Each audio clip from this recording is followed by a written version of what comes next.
Maurice Bishop stood on the airport tarmac, watching Cuban workers unload concrete mixers from cargo planes. The new international airport stretched across Point Salines, half finished, but already reshaping Grenada's future possibilities. Bishop's shirt stuck to his back in the Caribbean heat as he walked between construction equipment. Cuban engineers had arrived 6 months earlier, bringing expertise Grenada couldn't afford from Western contractors. The airport would allow large planes to land, transforming tourism and trade for the small island nation. Bishop knew Washington watched every concrete pour, every Cuban arrival, every sign of socialist construction. American officials had already sent 3 warning letters about the Cuban military presence on the island. Bishop read each letter carefully, then filed them without responding to the State Department's demands. The Revolutionary Military Council met twice weekly in a converted colonial mansion overlooking St. George's. Bishop entered the meeting room where his closest advisors already sat around a mahogany table. Bernard Cord leaned back in his chair, reviewing budget reports for the island's new literacy programs. Unison Whiteman organized maps showing which villages still lacked access to the new healthcare clinics. Phyllis Cord tracked enrollment numbers for the adult education centers opening across rural parishes. Bishop spread aerial photographs of the airport across the table, pointing to completed sections and remaining work. Reagan's people are calling it a Soviet bomber base, Bishop said, tapping the photographs. Cord looked up from his budget sheets, his expression darkening at the mention of American accusations. Let them call it whatever they want, Cord replied, his voice steady but edged with frustration. We're building what this island needs, not what Washington approves, Whiteman added, circling villages on his map. Bishop nodded, but kept his eyes on the airport photographs, calculating timelines and vulnerabilities simultaneously. The People's Revolutionary Government had seized power 4 years earlier, overthrowing Eric Gary's corrupt regime bloodlessly. Grenadians had celebrated in the streets when Gary's thugs fled, and Bishop's new Jewel movement took control. Now, free healthcare reached villages that had never seen a doctor under colonial or post-colonial rule. Literacy rates climbed as adults learned to read in evening classes held in community centers. Women joined the government, the military, and the planning council's positions Gary had restricted to men and cronies. Unemployment dropped as construction projects and agricultural cooperatives created jobs across the island's 40 parishes. Cuba sent doctors, teachers, and engineers without demanding loan repayments that would cripple Grenada's economy. The Soviet Union provided scholarships for Grenadian students to study medicine, engineering, and agricultural science abroad. Bishop's government had achieved in 4 years what British colonialism had denied Grenadians for centuries. But American surveillance planes now circled the island daily, photographing everything, recording everything back. CIA operatives walked through St. George's markets, asking questions, taking notes, mapping locations and relationships. The American embassy staff had tripled in size, though official diplomatic business hadn't increased noticeably. Bishop stood at his office window, watching the harbor where American warships occasionally appeared on the horizon. His secretary knocked twice before entering, carrying another telegram from the State Department in Washington. Bishop took the telegram,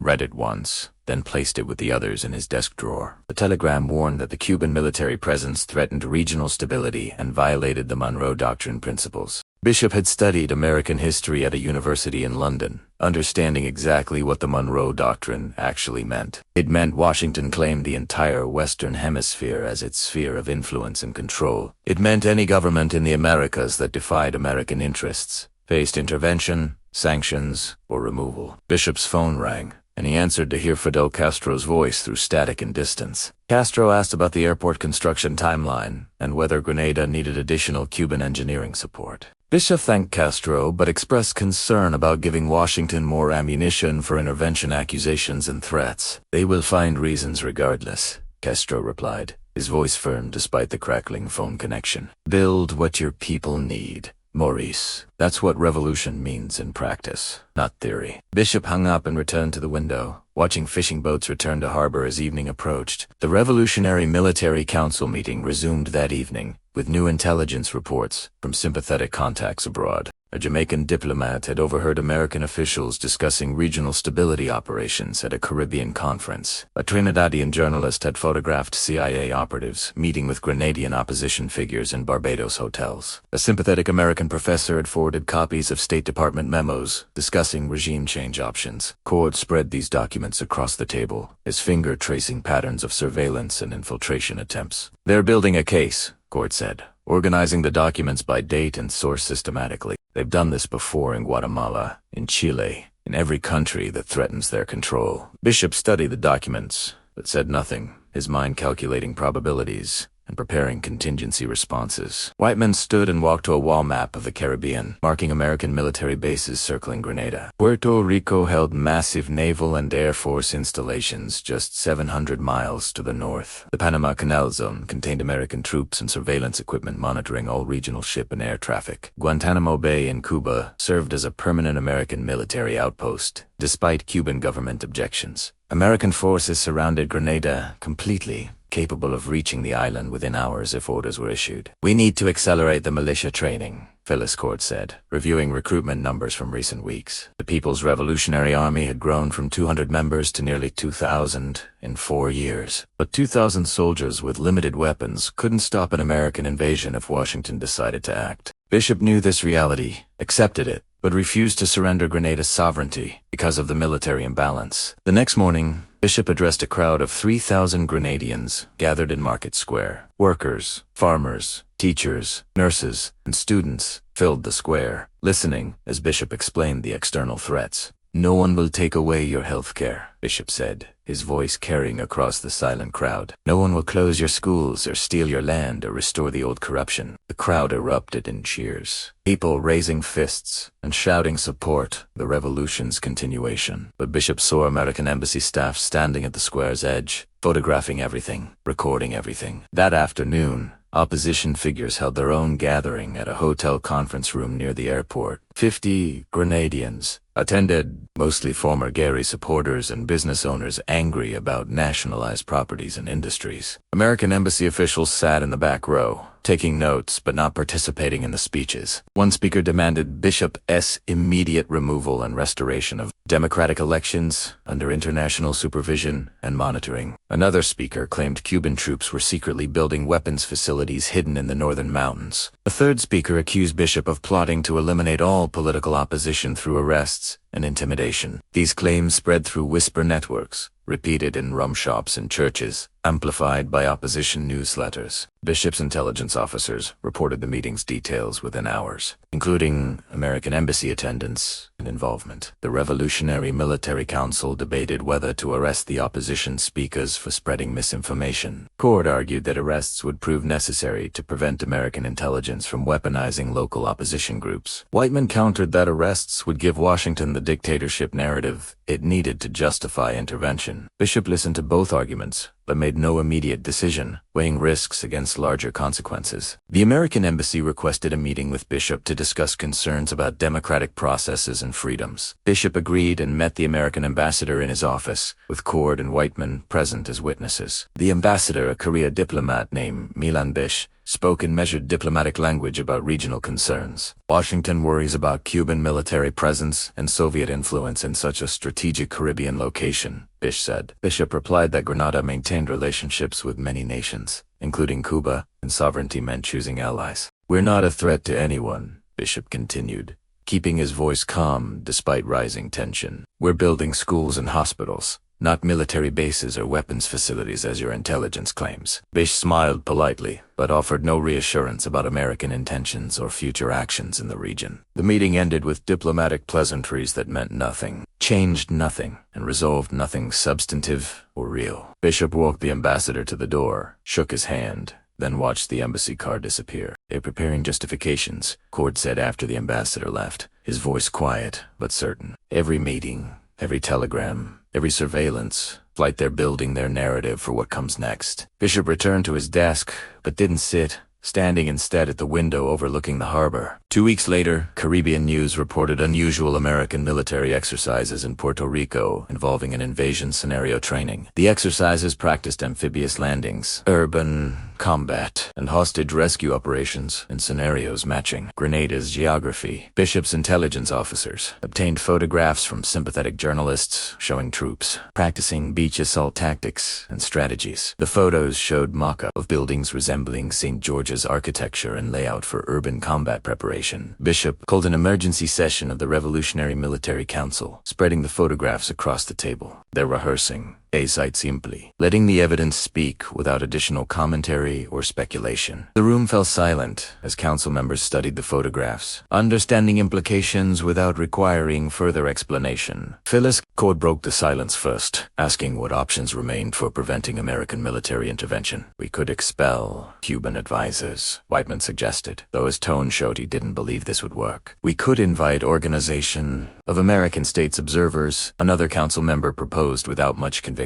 We could ask the UN Security Council for protection, someone else added. Knowing Soviet veto wouldn't stop bullets, Bishop listened to each suggestion but offered no response. Knowing all options relied on American restraint, and American restraint had proven unreliable throughout the hemisphere's entire post-colonial history and present reality. The meeting ended without consensus, each council member returning home to wait, prepare, and wonder when action would come. Bishop remained in his office after others left, staring at the photographs until darkness made them invisible. The harbor lights came on, fishing boats returned, families ate dinner, children did homework, and life continued normally. But Maurice Bishop sat in darkness, knowing normal life balanced on decisions made in Washington, not St. George's. The telephone rang in the darkness, startling him back to immediate present reality and urgent concerns. Bernacourt walked into Bishop's office without knocking, holding a decoded message from Muscadivian Liaison. Soviet intelligence confirmed American special forces had conducted mock raids on a grenade-shaped island near Puerto Rico. The exercises included nighttime helicopter insertions, seisure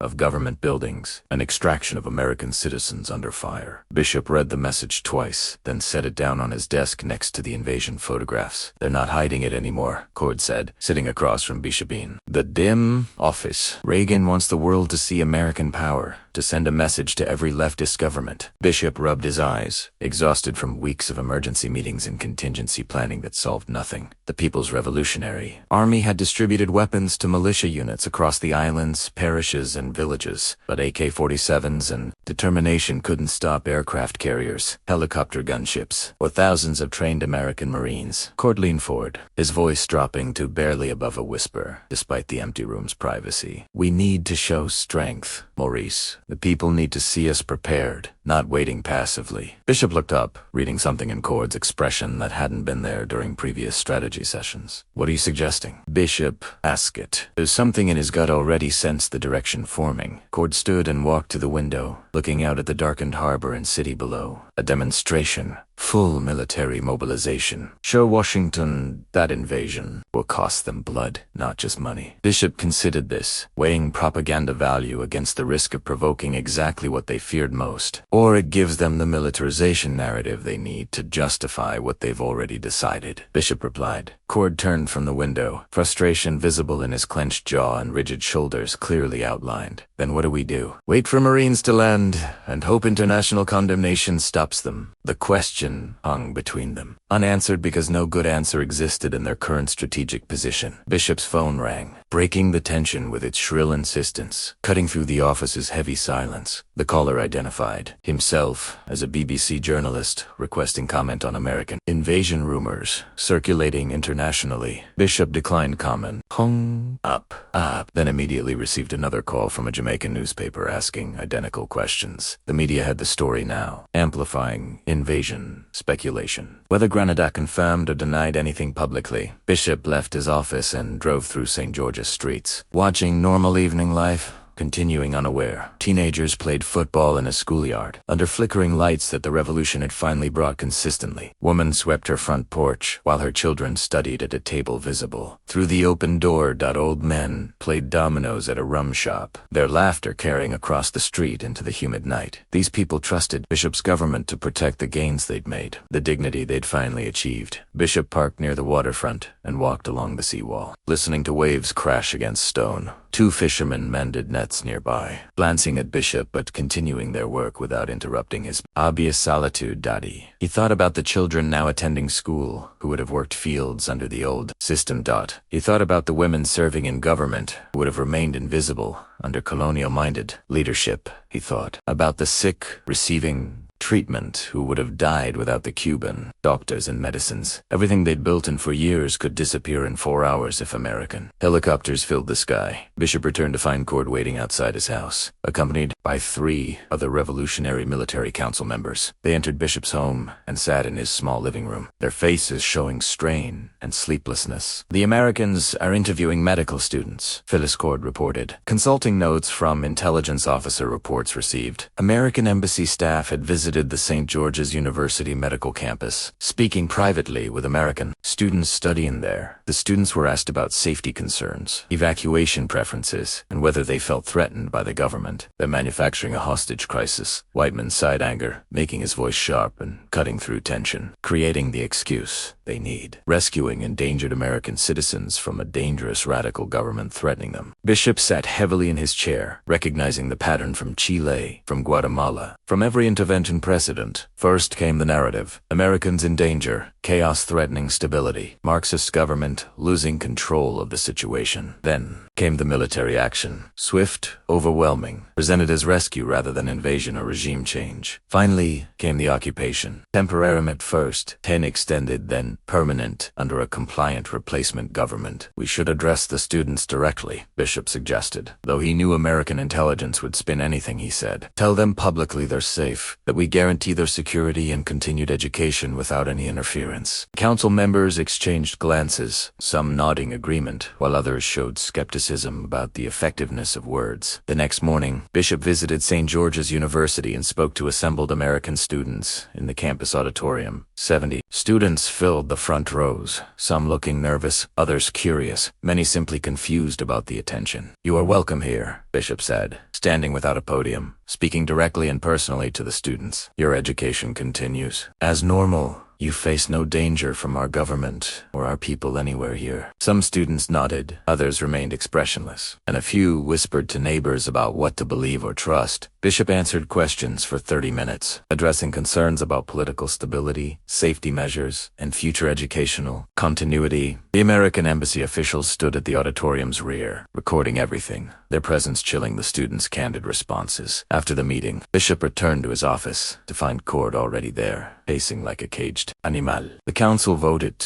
Cord said, without preamble, his voice tight with controlled emotion barely contained beneath the surface. "We need stronger leadership, more decisive action, less accommodation of American pressure and international diplomatic concerns constantly." Bishop sat slowly, understanding immediately what the council voted actually meant, without requiring additional explicit clarification here. "You're removing me," Bishop stated flatly, watching Cord's face for confirmation of the obvious, inevitable conclusion. Cord stopped pacing and faced Bishop directly, his expression hardening into something resembling resolve mixed with regret. "House arrest, temporary, until we stabilize the situation and demonstrate strength that prevents American military intervention effectively." Bishop laughed without humor, a sharp bark that echoed in the small office's confines clearly and bitterly. "Think Washington cares who leads Grenada? They want the airport closed and the Cubans gone permanently." "Maybe," Cord replied, his voice dropping quieter now, almost apologetic beneath its firm authoritative tone. "But they'll respect strength more than accommodation. You've been too soft, too willing to negotiate and compromise."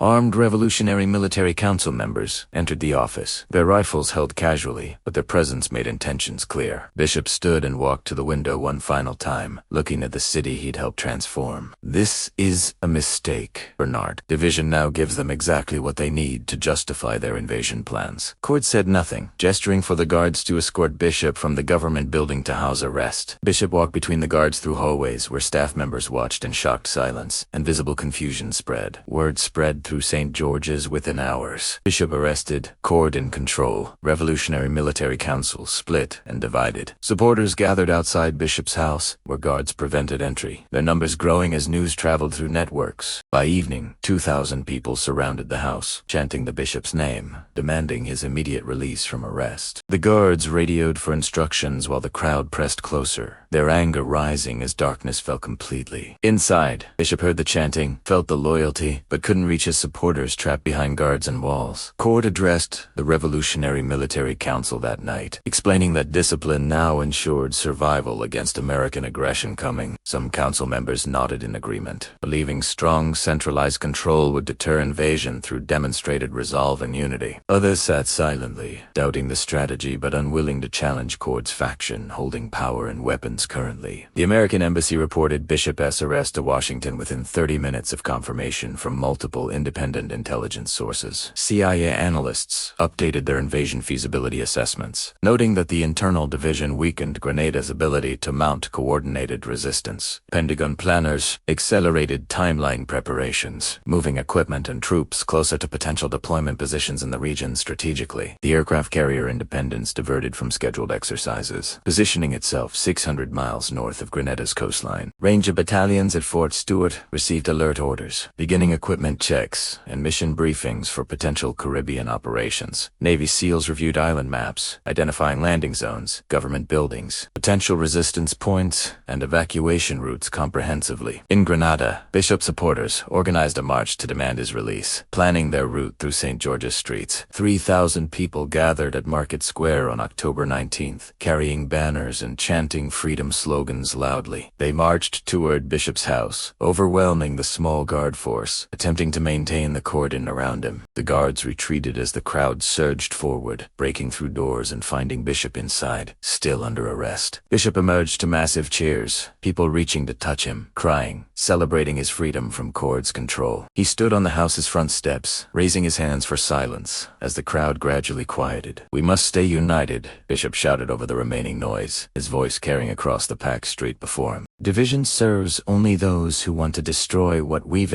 built together over these 4 revolutionary years." The crowd roared approval, but Bishop saw Revolutionary Military Council troops assembling 2 blocks away with rifles ready. He gestured for his supporters to remain calm, trying to prevent a confrontation that would turn celebration into bloodshed. But the crowd's momentum had built beyond one man's control, people pushing toward the freed leader protectively. Revolutionary Military Council forces opened fire without warning, automatic weapons tearing into the densely packed crowd violently. People screamed, running, falling, trampling, others in panic as bullets continued ripping through the mass of bodies. Bishop tried to pull people to safety, but hands grabbed him, dragging him away from the carnage spreading. 57 people died in the street that afternoon, their blood mixing with rain that started falling heavily. Bishop and several supporters retreated to Fort Rupert, a colonial-era fortification strategically positioned overlooking St. George's Harbor. Strategically positioned, Revolutionary Military Council forces surrounded the fort within an hour, armored vehicles blocking all escape routes completely. Inside, Bishop and 30 supporters barricaded themselves in the fort's old stone buildings. Built 4 different wars, they had few weapons, little ammunition, no communication equipment, and no realistic hope of outside rescue coming. Cord's forces called for surrender, promising safe passage and fair trials under revolutionary justice procedures and guarantees. Bishop refused, knowing that surrender meant execution regardless of promises made under the current circumstances of division. The siege lasted 3 hours before Revolutionary Military Council troops stormed the fort with overwhelming firepower, deployed brutally. Bishop stood in the fort's courtyard as soldiers entered, his hands raised, offering no resistance to the inevitable. "You've destroyed everything," Bishop said to the commanding officer, his voice steady despite the rifles aimed at him. The officer said nothing, gesturing for soldiers to separate Bishop from his supporters and line them against a wall. Maurice Bishop was executed by firing squad at 1:30 p.m. on October 19, 1983, in Fort Rupert's stone courtyard. His supporters died with him, their bodies left in the courtyard as Cord's forces secured the capital completely. The American embassy monitored radio traffic, confirmed Bishop's death, and transmitted coded messages to Washington immediately with updated assessments. President Reagan received the news during a Gulf weekend, immediately convening national security advisors for emergency consultations about responses. The aircraft carrier Independence received movement orders, heading south toward Grenada at maximum sustainable speed through Caribbean waters. Ranger battalions boarded boarded transports aircraft at Fort Stewart, equipment loaded, ammunition distributed, and mission briefings delivered to assault units. Navy SEALs checked diving equipment and underwater demolition gear, preparing for nighttime beach reconnaissance operations ahead of landings. In Grenada, CORD declared martial law, ordering a 24-hour curfew with shoot-and-sight authorization for violators encountered anywhere. Streets emptied as people hid in their homes, listening to radio broadcasts announcing the Revolutionary Military Council's control. The radio announced Bishop's death as necessary to preserve the revolution against counter-revolutionary forces, threatening stability and progress. Few believed this narrative, but fear kept people silent, doors locked, and lights off as darkness covered the island. American medical students at St. George's University gathered in dormitories, frightened by gunfire and chaos they'd witnessed that afternoon. The university administration advised students to remain indoors, avoid political involvement, and wait for embassy guidance about potential evacuation. Some students tried calling families in America, but phone lines were jammed with international media attempting to contact sources. The world watched Grenada through fragmented reports, each contradiction fueling speculation about an American response coming inevitably soon. Reagan's national security team presented invasion plans during an emergency midnight meeting at the White House's Situation Room. Pentagon officials estimated 3 days to secure the island, rescue students, eliminate Cuban military presence, and restore order. CIA analysts confirmed CORD's government lacked popular support, predicting minimal resistance from Grenadian forces once the invasion began clearly. State Department lawyers prepared justifications, citing the protection of American citizens and the Organization of Eastern Caribbean States intervention requests. The decision was made before dawn on October 20th. Operation Urgent Fury would commence within 72 hours maximum. In Grenada, CORD struggled to consolidate control as Revolutionary Military Council members questioned Bishop's executions, necessity, and consequences. Cuban advisors demanded explanations, furious that CORD's actions had destroyed years of careful relationship building with the Grenadian government and people. Soviet representatives called from Moscow, asking whether Grenada expected and could withstand an American military response to the current chaos. CORD assured everyone that discipline had been restored, stability would return, and American threats remained empty propaganda. But Cuban engineers at Point Salines Airport received evacuation orders from Havana, told to prepare defensive positions instead. Cuban military advisors distributed weapons to their compatriots, transforming construction workers into a light infantry defensive force quickly. They knew what Americans would target first: the airport, the symbol, the strategic asset, justifying invasion in Washington. Grenadian militia units received ammunition and defensive assignments, though many questioned whether to fight for CORD after Bishop's murder. Some units simply disappeared, soldiers returning home to protect families rather than die defending the Revolutionary Military Council's coup. Others maintained positions, loyal to the revolution's ideals, if not to CORD's leadership or the violent methods employed recently. The island waited in tense silence, curfew enforced, bodies still lying in Fort Rupert, where they'd fallen days before. No one collected the dead yet. CORD's government is too busy securing power to handle proper burials or public mourning. American surveillance aircraft circled constantly now, every defensive preparation, every potential target for bombing. The photographs went to carrier strike groups, Marine, amphibious units, and Army Ranger battalions preparing for a simultaneous multi-point assault. Grenada's 110,000 people had no idea what approached from the north, hidden beyond the horizon's edge, but coming fast. The revolution that had promised liberation, dignity, and self-determination was about to end in foreign invasion and occupation. Everything Maurice Bishop had built would be dismantled. Everything he'd fought for would be reversed or destroyed. And Bernard CORD, sitting in Bishop's former office, still believed he'd saved the revolution through strength. He was wrong, but he wouldn't realize it until American helicopters filled the sky at dawn.